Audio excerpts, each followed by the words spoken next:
कृष्णाय वासुदेवाय हरे परमात्मने प्रणतक्लेशनाशाय गोविंदाय नमो नमः। हरे कृष्णा। राधे राधे फ्रेंड्स, आप सभी का हमारे YouTube चैनल पर बहुत बहुत स्वागत है। तो आज आप सुनेंगे इस चैनल के माध्यम से माघ मास महात्म्य का 10वां अध्याय। इससे पहले आइए जानते हैं माघ महीने की परंपराएं। माघ महीने में भगवान विष्णु के वासुदेव रूप की पूजा की जाती है। साथ ही उगते हुए सूर्य को अर्घ्य देना चाहिए। इस महीने सूर्य की दृष्टा रूप की पूजा करनी चाहिए। पुराणों में बताया गया है कि इस महीने में भगवान कृष्ण और शिव जी की पूजा भी करनी चाहिए। शिव पूजा में तिल के तेल का दीपक लगाने से शारीरिक परेशानियां नहीं होती। धर्म ग्रंथों में कहा गया है कि माघ महीने के दौरान मंगल और गुरुवार का व्रत करने का विशेष फल मिलता है। महाभारत और अन्य पुराणों में कहा गया है कि इस महीने में सूर्योदय से पहले उठकर गंगा या अन्य पवित्र नदियों में स्नान करना चाहिए और किसी कारणवश ये संभव नहीं है तो विद्वानों द्वारा बताया गया है कि आप ये गंगा स्नान घर के पानी में गंगा जल की कुछ बूंदें डालकर नहाने से तीर्थ स्थान का पुण्य मिल जाता है। साथ ही पानी में तिल डालकर नहाना चाहिए, इससे कई जन्मों के पाप खत्म हो जाते हैं। इस महीने तावे के बर्तन में तिल का दान करना चाहिए। माघ के महीने में आने वाले व्रत और पर्व सकारात्मक बढ़ाते हैं। इसमें गुप्त नवरात्र, बसंत पंचमी, एकादशी, अमावस्या और पूर्णिमा के मौके पर स्नान दान की परंपरा है। ऋषि मुनियों की बनाई इन परंपराओं को आपसी प्रेम, सहयोग, त्याग, दया और खुशी की भावना बढ़ती है। तो आइए अब श्रवण करते हैं हम माघ मास महात्म्य का 10वां अध्याय। यमदूत कहने लगे कि हे वैश्य, एक बार श्री गंगा जी में स्नान करने से मनुष्य सब पापों से छूटकर अत्यंत शुद्ध हो जाता है। जो मनुष्य गंगा जी को दूसरे तीर्थों के समान समझता है वह अवश्य नरक में जाता है। भगवान के चरणों से उत्पन्न हुई गंगा जी के पवित्र जल को शिव जी अपनी मस्तक में धारण करते हैं। वह ब्रह्मा जी जो संदेह रहित प्रकृति से अलग और निर्गुण हैं, वह ब्रह्मांड में उनकी समानता किससे हो सकती है।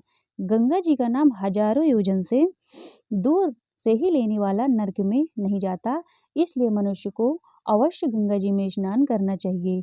हे वैश्य, जो ब्राह्मण दान लेने का अधिकारी होकर भी दान नहीं लेता वह आकाश के नक्षत्रों में चंद्रमा के समान है।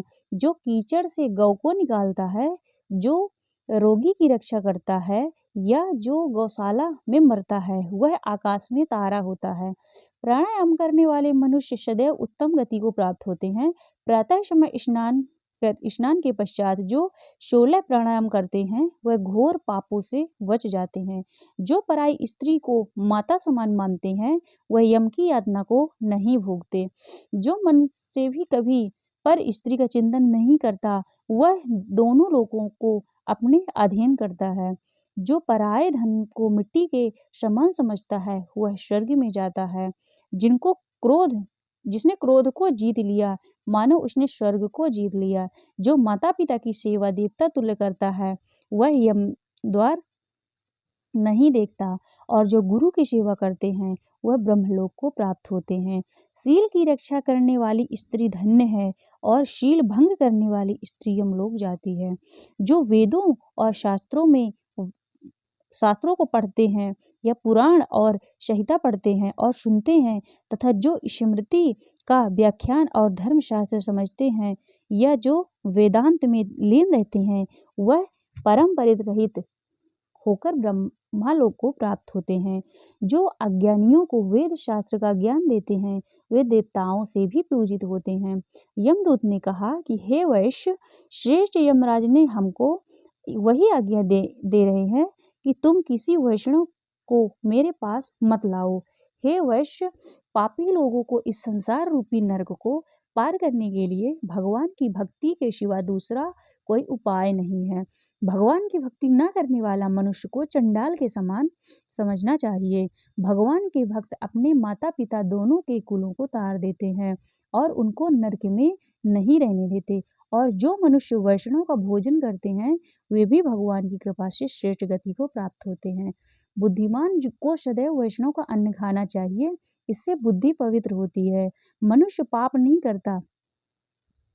गोविंदाय नमः इस मंत्र का जाप करता हुआ जो मनुष्य मृत्यु को प्राप्त होता है वह परम धाम को प्राप्त होता है, इसमें कोई संदेह नहीं है। जो ओम नमः भगवते वासुदेवाय मन नमो नारायण इस द्वादश मंत्र का या ओम अष्टाक्षर मंत्र का जाप करता है, उससे ब्रह्मा इत्यादि बड़े पाप नष्ट हो जाते हैं। यहाँ पर हमारा माघ मास महात्म्य का 10वां अध्याय समाप्त होता है और अगला अध्याय इसी चैनल के माध्यम से आपको आगे की वीडियो में श्रवण करने को मिलेगा। वीडियो पसंद आया तो लाइक कीजिएगा और अपने फ्रेंड्स के साथ शेयर जरूर कीजिएगा। चैनल को सब्सक्राइब कीजिएगा और बेल आइकन जरूर प्रेस कीजिएगा। तब तक के लिए हरे कृष्णा, राधे राधे।